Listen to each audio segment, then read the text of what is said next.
All right. Hi everybody. A very good morning to everyone. I do think there are still some people filtering through, but in the interest of time, I'll just get started ahead first. So again, good morning. Welcome to Monash Virtual Open Day. I'm Razali Norazmi, the Office Manager for IDP Singapore.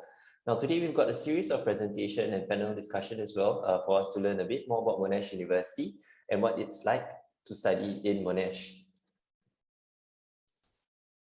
Now, we will firstly have a quick introduction about IDP before I hand it over to our Monash representative, Mr. Nanti, who will be sharing more on what Monash is all about. Following that, we will be having a student panel discussion as well with current Monash students to learn how their journey has been studying at Monash.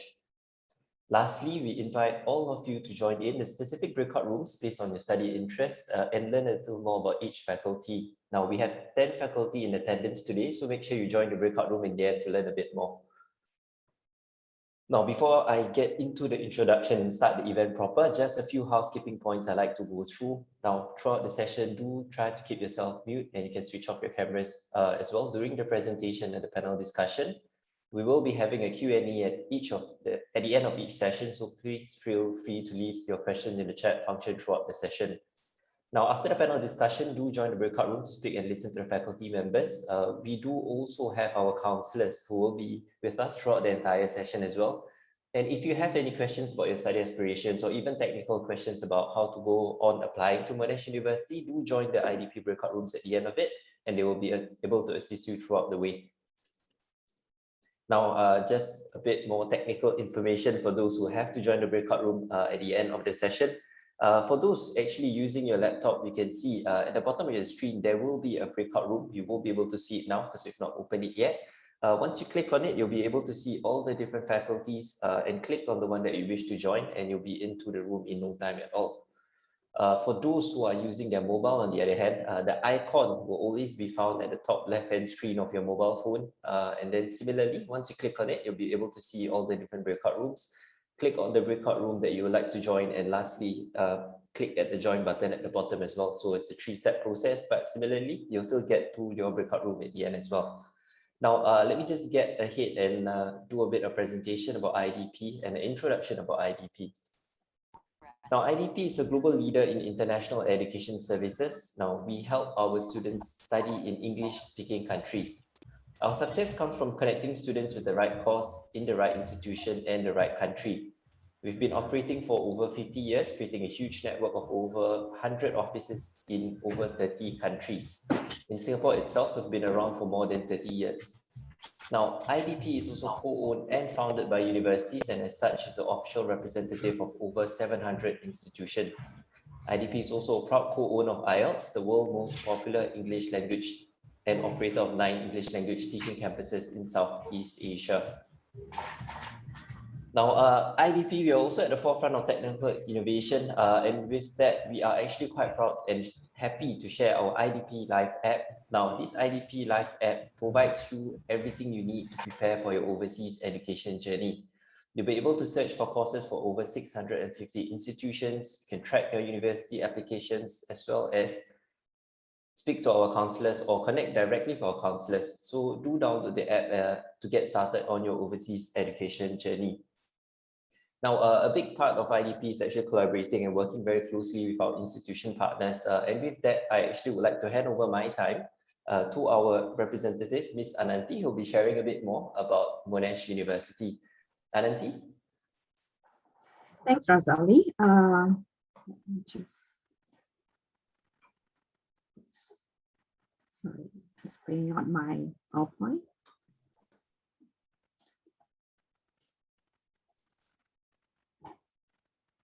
One.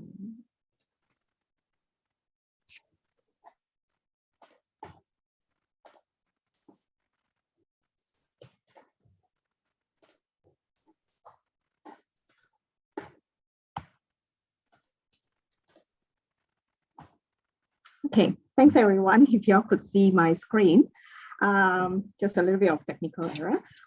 Thank you very much for the introduction and also attending Monash Open Day for today. I'm just going to give a little bit more information about Monash University as a overall, and also a little bit more about the course offering that's made available. So as you know, Monash University, we don't really need any recognition because we are truly global in terms of having a presence in different continents in the world. We are one of the youngest university, but must admit, we are the largest university. And we actually mentioned largest university. The total population of students that we are looking at is more than 86,000 students worldwide. And obviously we are under the group of 8, one of the top ranking universities in Australia. And I'll go a little bit more in terms of our location wise. So basically for Monash University, our main base is in Australia. Therefore, in Australia itself, we have 5 campuses all in together.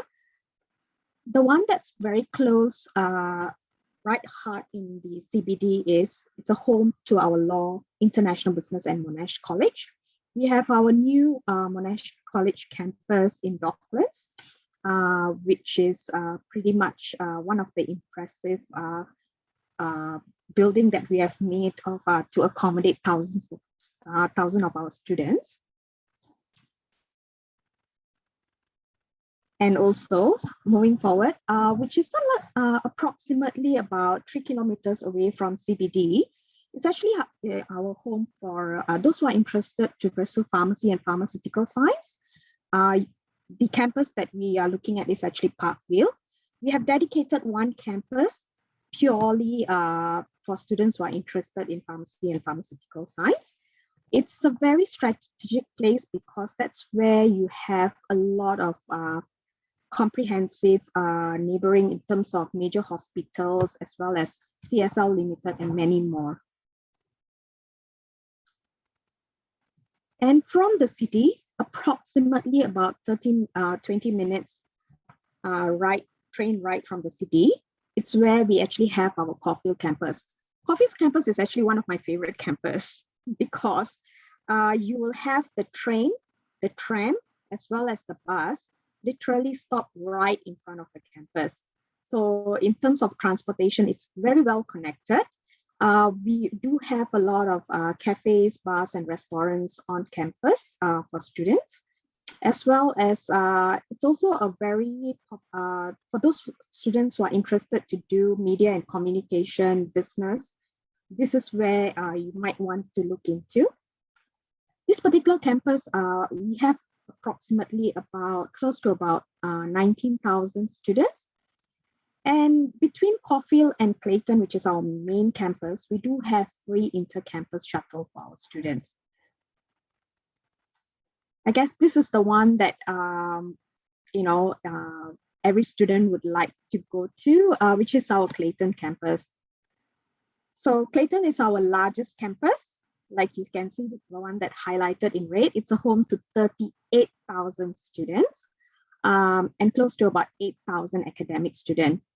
This particular campus, as you know, Monash, we have 10 faculties. This particular campus actually has 8 of the 10 faculties in which only art, design, architecture, and pharmacy is not made available in this campus. Like I said, it's a huge campus in which we actually have our own postcode. So if you want, anything and everything is made available within Clayton or within the suburb itself. We have on-campus cinema, medical services such as dental clinic, as well as if you want to see optometrists, it's all made available at the campus. We even have the post office, hair salon, supermarkets, just name it, everything is made available. So you don't really need to travel out of the suburb or even to the city to get any of your, if you would like to get any of your stuff. So as you know, Clayton campus, we do have the Australia largest wind tunnel facility as well. For those of y'all who are doing engineering, in the southern hemisphere of the world, Monash University is the only one that has the wind tunnel facility. And for those of y'all who I do have the QR code in each slide, so you can actually look into you might want to snap the QR code to find out more about the campus. Last but not least, we do have Peninsular Campus. Peninsular Campus reminds me a lot more about, it's more like a mini hospital for me, purely because this particular campus has a lot of courses such as occupational therapy, physiotherapy, graduate entry medicine is being offered in this campus. And we also have business and education. So therefore, this particular campus, I would say it's our third largest campus, in which we have close to about 4,000 students. And the one that everyone, those who are into water sport, just to let you know, it's just 5 minutes away from the beach.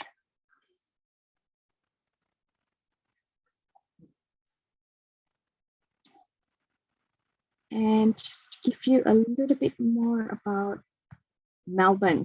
Like I said, for Monash University, our main base is in Australia. So therefore, basically, Melbourne has been ranked as one of the most livable city. That ranking actually came from 6 different category in which the survey is being done, in which the class in education, as well as culture. So there is, as you know, Melbourne is actually very diversified. There will be something for everyone.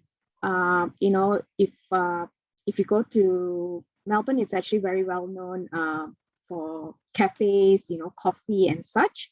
So it's a little bit of a different kind of environment if you're very particular about your food and hanging out with friends. And like I say, it's very diversified with multicultural. We do celebrate various different festivals, as well as if you really like food. I know Singaporeans, you know, we really kind of like make a point that the food is very important component in our life. So we do have Singaporean, Malaysian food, but also if you like Italian, Japanese, Indian, Chinese, or Korean, if you want to explore a little bit more, that is also made available. And Melbourne is literally a very safe city. It's very easy to move around. It's very easy to move around. There's something called My Key Card. With the My Key Card, you can actually use it in the tram, the bus, as well as the train. So it's very accessible. And if you are a student coming over to Melbourne, there is a concession fee for you as well. And of course, in terms of health, safety, and security, that's very important. Like I said, the ranking of the Melbourne most livable city is based on various different, the 6 criteria that I've mentioned and went through. So if you are, that is Melbourne as a overall, but if you're looking at Monash University and coming over to pursue your destination degree, there are ways to study at Monash. We do have a comprehensive degree. Comprehensive degree is literally, for those of y'all are not quite sure what you want to study, the first year is a common year. You can always choose your area of specialization in your second year. So therefore, example of courses will be arts, business, commerce, IT, or science. Please do take this opportunity to speak to my colleagues from those faculties to find out more if you want to. And one of the good things is Monash University, for single degree, we have close to about 200 over degrees, but at the same time, we do have double degree. Double degree is literally you're combining 2 degrees together, and it's just it's just an additional 1 or 2 years. Therefore, do check with the faculties if there's any opportunities to combine. For example, if you have interest in commerce as well as engineering, you can actually combine both together, and do find out a little bit more with my colleagues from the faculty. And for double degree, we have close to about 150 degrees of combination. So look into that. And of course, we do have specialist degree as well. This is actually designed for professional courses. If you are very keen to become an architect or an accountant, a lawyer or a pharmacist and such, these are kind of like destination degree that is you might want to look into and find out more from my colleagues. And just want to probably share a little bit more with you all regarding some of the facilities that made available at Monash University. We do have the future control room. This is mainly for students who are very interested, with business courses. And for those of y'all who are interested with some 3D or 2D virtual reality environment, which is much more relevant for those who are doing engineering or IT, we do have the Monash Cave. And this is our biomedical science building. It's literally a hub for those students who are studying biomedical sciences. This particular building is dedicated for students. And one of the good things is it actually has close to about 1,200 seats in terms of laboratories. So for those of y'all who are keen in media, film, or journalism, we do have our Monash Media Lab. And this would be some teaching and research Star Lab, which is namely for a suite for financial market stimulation programs. And of course, some of the facilities over here. And the one that I really like is our, those who are keen to do Bachelor of Science, major in, we have close to about 26 majors for you to choose from. So these are some of the hands-on practical resources and facilities that we have for our students. And this is one of my favorite buildings at Clayton campus as well. For those of y'all who are thinking about doing Bachelor of Education, we do have Learning and Teaching building. We have close to about 60 informal and formal teaching space for our students. But this building is not dedicated purely for education students. Students from any other faculties are able to utilize the space as well. Last but not least, for those who are interested with the, with music and such, we do have some performing arts, the Importer Center for our students. And moving on, like how Razali have mentioned at the initial presentation, you really have the opportunity to meet all the 10 faculties from Monash University who's here today. And you are with that, please do find out a little bit more about, if you want to find out more about the course, the entry requirement, as well as some of the other questions that you might want to look into, please do take the opportunity to speak to them. And other than that, I guess becoming Monash student, there are a lot of support that you'll receive from the university. Some of it is like, obviously with the pandemic, with the COVID, it's going to be online studies for you guys at the moment until there's any notification or so when the borders are reopening. So at the moment, when you do accept the offer, we will issue the confirmation of enrollment for you to actually, lodge in for your visa and just be on a standby before you travel across to Australia. But then again, with the offshore online studying, rest assured there will be a lot of support given to you so that you are able to actually cope with the online studies as well.